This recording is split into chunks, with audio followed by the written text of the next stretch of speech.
Good afternoon बच्चों, कैसे हैं आप? बच्चों, मैं गोपाल पांडे हूँ और आज हम कक्षा 8 वसंत का 5वां लेसन पढ़ेंगे, चिट्ठियों की अनूठी दुनिया। इस पाठ के लेखक हैं अरविंद कुमार सिंह, जिनका जन्म सन 1930 में मेरठ में हुआ था और इनका लेखन काल यानी लिखने का जो समय था वो था 1960 के बाद का। आप जानते हो 1960, 70, 80 के दशक में उस समय मोबाइल या टेलीफोन का इतना ज़्यादा चलन नहीं था, तो उस समय चिट्ठियों का ही ज़्यादा महत्व था और चिट्ठियों के महत्व को देखते हुए लेखक ने ये पाठ हमारे सामने उपस्थित किया है। लिखा हुआ है चिट्ठियों की अनूठी दुनिया, जिसमें पत्रों की जो अजीबोगरीब दुनिया है उसके बारे में उन्होंने बताया है कि पत्रों का व्यक्ति के जीवन में क्या महत्व था, पत्रों का लोग किस तरह से इंतज़ार करते थे, पत्रों के माध्यम से वो किन किन क्षेत्रों में क्रांति ला सकते थे, पत्रों के विकास के लिए विभिन्न संस्थाओं ने क्या प्रयास किए, या पत्रों का संग्रह करना क्यों आवश्यक था, या पत्रों का मोबाइल या टेलीफोन इत्यादि के साथ तुलना करने पर किसे श्रेष्ठता मिली, आदि बातें इस पर हम जानेंगे। तो आइए पढ़ते हैं। पत्रों की दुनिया भी अजीबोगरीब है, उसकी उपयोगिता हमेशा से बनी रही है। पत्र जो काम कर सकते हैं वह संचार का आधुनिकतम साधन नहीं कर सकता। पत्र जैसा संतोष फ़ोन या एसएमएस का संदेश कहाँ दे सकता है। पत्र एक नया सिलसिला शुरू करते हैं और राजनीति, साहित्य तथा कला के क्षेत्र में तमाम विवाद और नई घटनाओं की जड़ भी पत्र ही होते हैं। दुनिया का तमाम साहित्य पत्रों पर केंद्रित है और मानव सभ्यता के विकास में इन पत्रों ने अनूठी भूमिका निभाई है। पत्रों का भाव सब जगह एक सा है, भले ही उनका नाम अलग अलग हो। पत्र को उर्दू में खत, संस्कृत में पत्र, कन्नड़ में कागज, तेलुगु में उत्तरम, जाबू और लेख तथा तमिल में कड़ित कहा जाता है। पत्र यादों को सहेज कर रखते हैं, इसमें किसी को कोई संदेह नहीं है। हर एक की अपनी पत्र लेखन कला है और हर एक के पत्रों का अपना दायरा है। दुनिया भर में रोज़ करोड़ों पत्र एक दूसरे को तलाशते तमाम ठिकाने तक पहुंच जाते हैं। भारत में ही रोज़ 4.5 करोड़ चिट्ठियां डाक में डाली जाती हैं, जो साबित करती हैं कि पत्र कितनी अहमियत रखते हैं। तो जानते हम इसमें कि लेखक ने पत्रों का वह महत्व बताया जिसमें कि संचार का आधुनिकतम साधन यानी मोबाइल, टेलीफोन, फैक्स, इंटरनेट आज जो आधुनिकतम साधन है, ये सब वो काम नहीं कर सकते जो पत्र कर सकते हैं। तो आखिर वो कौन सा काम है, तो मैं आपको बता दूं। पत्र को पढ़ने से जो संतोष प्राप्त होता है उससे आत्मा को आनंद प्राप्त होता है, अलौकिक आनंद प्राप्त होता है, आत्मा तृप्त हो जाती है। लेकिन मोबाइल टेलीफोन से हमें किसी के विचारों का पता चले न चले, लेकिन हमें केवल सूचनाएं पता चलती हैं और सूचनाओं से आत्मा की तृप्ति नहीं होती, उससे केवल बुद्धि को संतुष्टि मिलती है। आगे कहा लेखक ने कि पत्र जैसा संतोष फ़ोन या एसएमएस नहीं दे सकते। तो बात वही है, पत्रों में किसी के विचार मिलते हैं और उन विचारों का हमें बड़ी बेसब्री से इंतज़ार होता है और वो हमारे सामने उपस्थित नहीं होता, इसलिए उसके मनोभावों को हम अपने आत्मा में उतार लेते हैं और उसका एक अलौकिक आनंद प्राप्त करते हैं।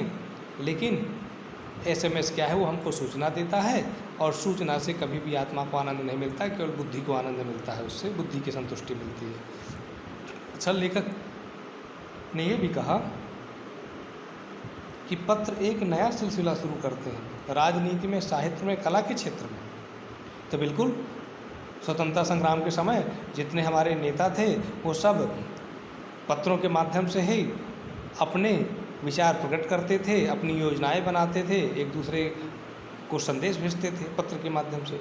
साहित्य के माध्यम से जो विभिन्न लेखक थे, कवि थे, वो पत्र के माध्यम से ही अपने विचार प्रकट करते थे और कई बार अपने पत्रों को छपवाते भी थे।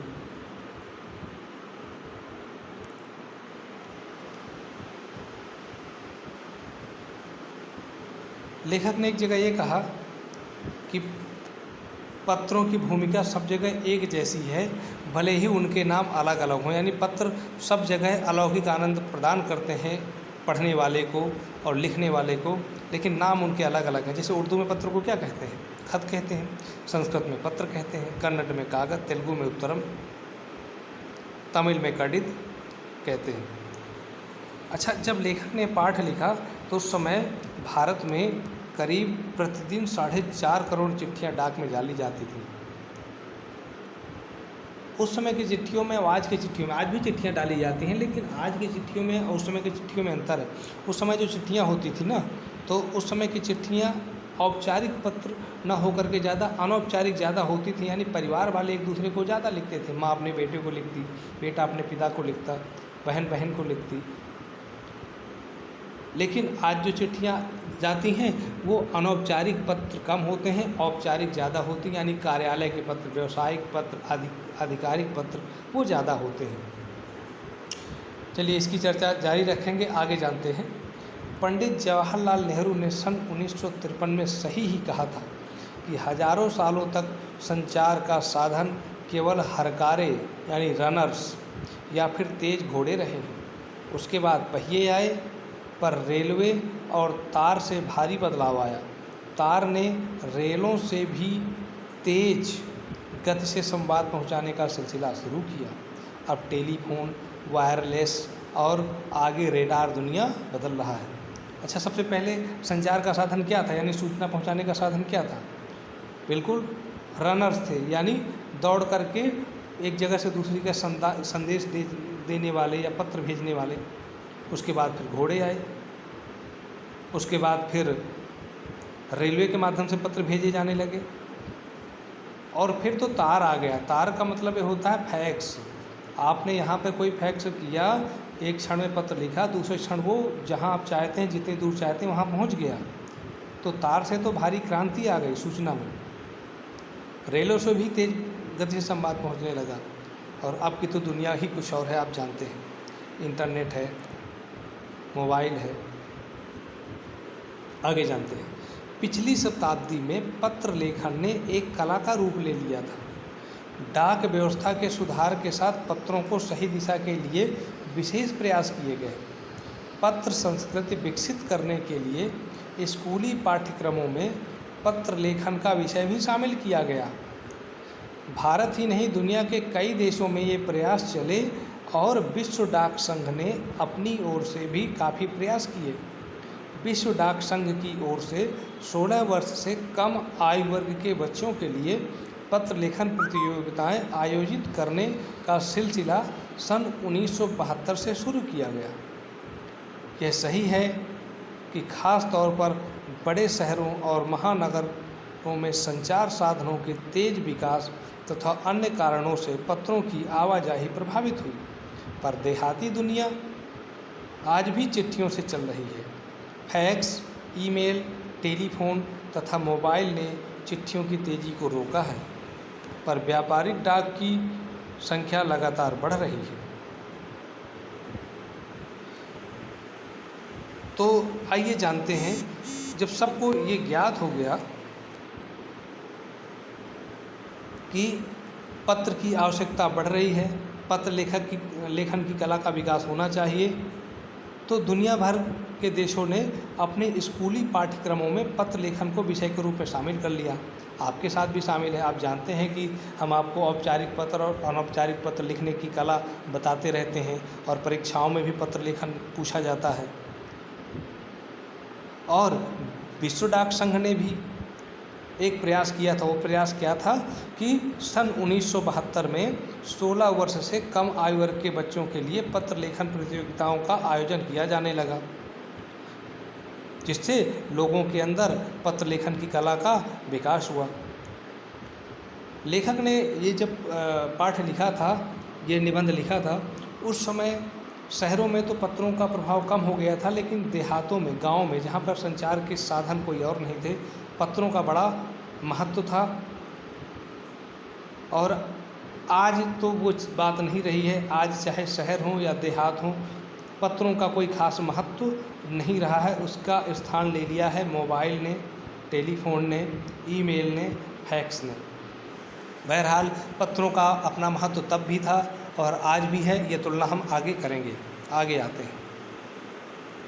जहाँ तक पत्रों का सवाल है, अगर आप बारीकी से उसकी तह में जाएं तो आपको ऐसा कोई नहीं मिलेगा जिसने कभी किसी को पत्र ना लिखा हो या ना लिखाया हो, या पत्रों का बेसब्री से जिसने इंतज़ार ना किया हो। हमारे सैनिक तो पत्रों का जिस उत्सुकता से इंतज़ार करते हैं उसकी कोई मिसाल ही नहीं। एक दौर था जब लोग पत्रों का महीनों इंतज़ार करते थे, पर अब वह बात नहीं। परिवहन के साधनों के विकास ने दूरी बहुत घटा दी है। पहले लोगों के लिए संचार का इकलौता साधन चिट्ठी थी और आज भी साधन विकसित हो चुके हैं। अच्छा, इस पैराग्राफ में हम देखें तो लेखक ने पत्रों का महत्व बताया कि पत्रों का इतना महत्व था कि लोग उनका महीनों तक बेसब्री से इंतज़ार करते थे कि हमारे संबंधी का, रिश्तेदार का, मित्र का, बेटे का पत्र आने वाला है, कब आया नहीं आया। लोग डाकिए से जाके रोज़ रोज़ पूछते थे कि हमारा पत्र आया कि नहीं आया। इससे पता चलता है कि उनकी बेसब्री कितनी थी। और सैनिक जो हमारे देश की सीमाओं की रक्षा करते हैं, उनके पास घर वालों का संदेश पहुंचाने का एकमात्र साधन था पत्र, और उस पत्र का वो बड़ी बेसब्री से इंतज़ार करते थे। और सैनिकों के पत्रों का भी उनके घर वाले बड़ी बेसब्री से इंतज़ार करते थे। और आप जानते हो, इंतज़ार के बाद जब कोई चीज़ मिलती है तो उसका आनंद ही कुछ और होता है। इसीलिए पत्रों का एक अपना महत्व है।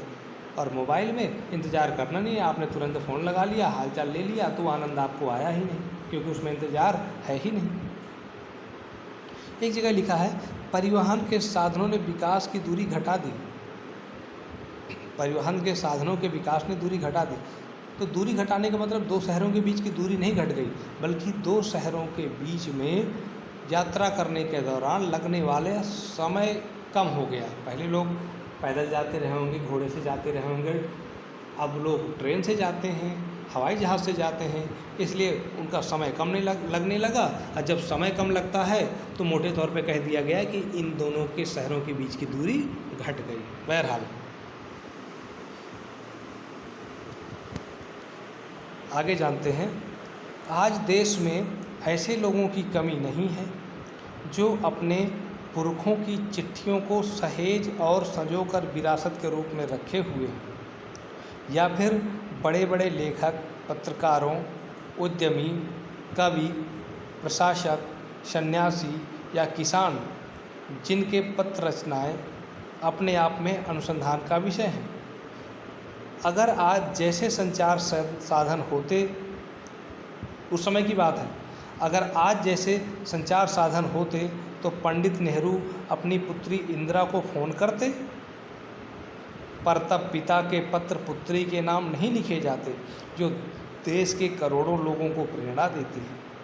पत्रों को तो आप सहेज कर रख लेते हैं, पर एसएमएस संदेशों को आप जल्दी ही भूल जाते हैं। कितने संदेशों को आप सहेज कर रख सकते हैं?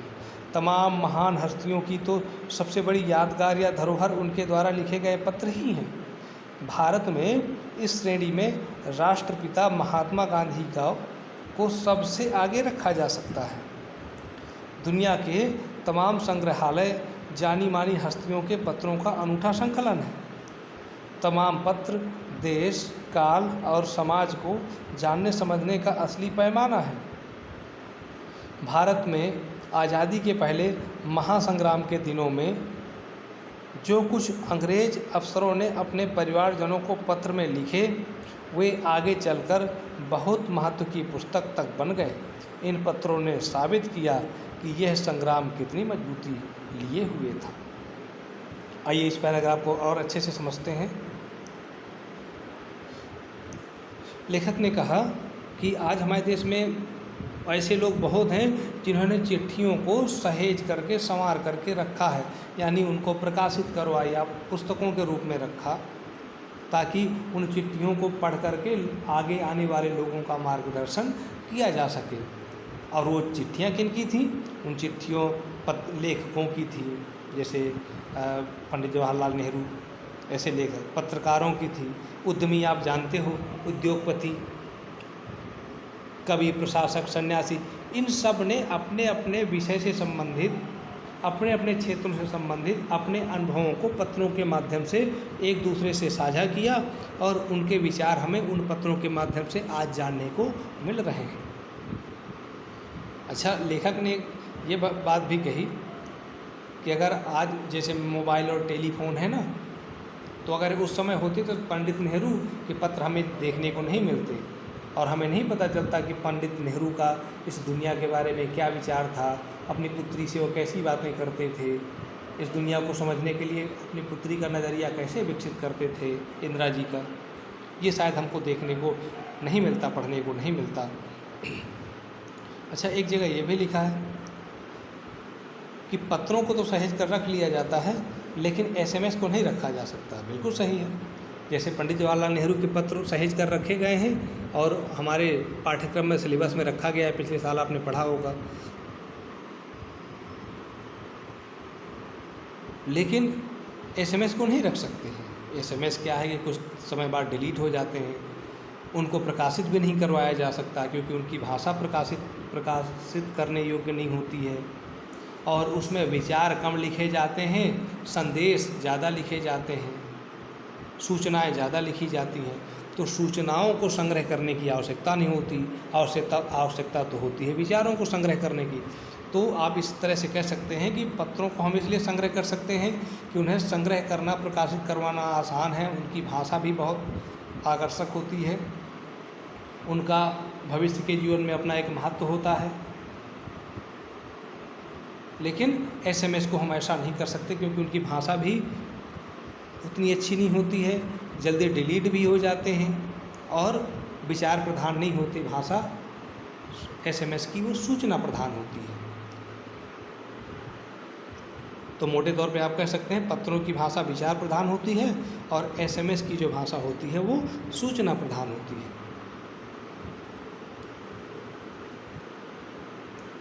तमाम महान हस्तियों के पत्र भी धरोहर के रूप में रखे गए हैं। जैसे गांधी जी के पत्र भी रखे गए हैं, उन हमारे विषय वस्तु में, पाठ्यक्रम में उनको रखा जाता है, तब हमें गांधी जी के विचारों का हमें ज्ञान होता है, पता चलता है, उनके नज़रिया के बारे में हम लोग जान पाते हैं कि उनका नज़रिया शिक्षा के विषय में क्या था, देश के विषय में क्या था, गरीबों के, किसानों के विषय में क्या था। ये सब उनके पत्रों के माध्यम से हमें जानने को मिला है।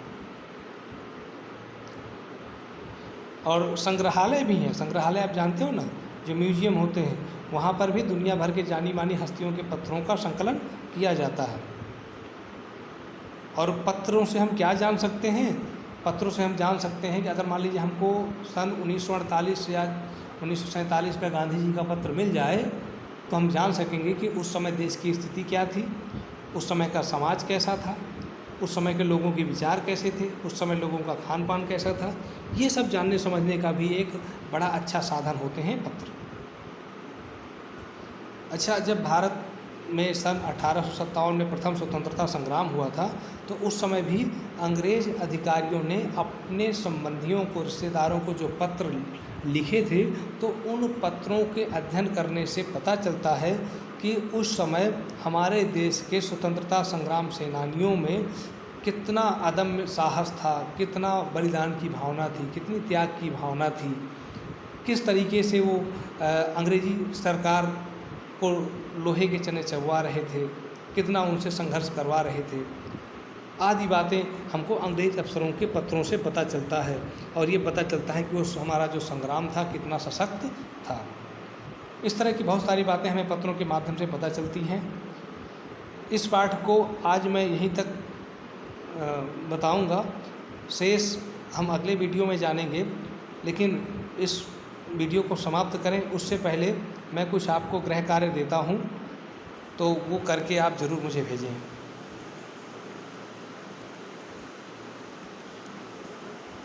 इस पाठ का पहला प्रश्न, पत्र जैसा संतोष फ़ोन या एसएमएस का संदेश क्यों नहीं दे सकता? तो इसका उत्तर आप ऐसे लिखेंगे कि पत्र विचार प्रधान होते हैं, पत्र बहुत इंतज़ार के बाद प्राप्त होते हैं, पत्रों को पढ़ने से एक अलौकिक आनंद प्राप्त होता है, पत्रों को पढ़ने से आत्मा को तृप्ति मिलती है, आत्मा को संतुष्टि मिलती है, और पत्र पढ़ते वक्त व्यक्ति भाव विभोर हो जाता है, तो वह उसके अलौकिक आनंद का एक प्रकार होता है। लेकिन एसएमएस सूचना प्रधान होते हैं, ये बहुत संक्षेप में होते हैं, इनकी भाषा बहुत आकर्षक नहीं होती है, जिससे ये व्यक्ति की आत्मा में नहीं उतर पाते हैं, और ये किसी व्यक्ति को सूचना मात्र देते हैं, उससे उसके मस्तिष्क को संतोष प्रदान होता है और इसका आत्मा से कोई लेना देना नहीं होता है।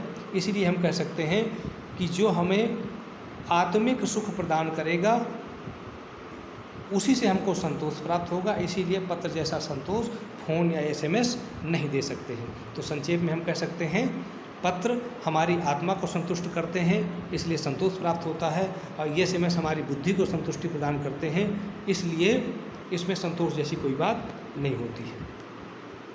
दूसरा उत्तर आप बहुत आसानी से लिख सकते हैं। इस पाठ में पढ़ते वक्त हमको मिला था कि पत्र को विभिन्न भाषाओं में क्या कहते हैं। जैसे उर्दू में खत कहते हैं, तो कागज़ किस भाषा में कहा जाता है, उत्तरम किस भाषा में कहा जाता है। आप इस पाठ को देख करके इन दूसरे प्रश्न के उत्तर आप लिखेंगे। तीसरा प्रश्न, पत्र लेखन की कला के विकास के लिए क्या क्या प्रयास हुए हैं। तो इसमें 2 प्रयास आपको लिखने हैं। पहला ये कि दुनिया भर के तमाम देशों ने अपने देश में पत्र लेखन की कला के विकास के लिए पाठ्यक्रम में पत्र लेखन शामिल किया, एक विषय के रूप में शामिल किया, और बच्चों को पत्र लेखन की कला बताई गई कि कैसे औपचारिक पत्र लिखाए जाते हैं, कैसे अनौपचारिक पत्र लिखे जाते हैं, उसकी तकनीक आदि के बारे में बताया गया, महत्व आदि के बारे में बताया गया, और पत्र लेखन का अभ्यास कराया जाता है। एक विकास ये हुआ। और दूसरा क्या प्रयास हुआ कि सन 1972 में विश्व डाक संघ ने दुनिया भर के देशों के 16 वर्ष से कम आयु वर्ग के बच्चों के लिए एक पत्र लेखन प्रतियोगिता का आयोजन कराना आरंभ किया। तो इस आयोजन से भी पत्र लेखन की कला का विकास आरंभ हुआ, जिससे दुनिया भर के विद्यार्थियों और युवकों को फ़ायदा पहुंचा। तो ये 2 प्रयास आप लिखेंगे। शेष चौथा, 5वां प्रश्न और उसके बाद में जो भी चीज़ें होंगी मैं आपको बाद में बताऊंगा। तो इन प्रश्नों के उत्तर आप लिख करके मुझे भेजेंगे, ताकि मुझे पता चले कि मुझे और कहाँ कितना प्रयास करना चाहिए था आपको बताने के लिए। तो इस वीडियो को आपने देखा, इसके लिए आपका धन्यवाद।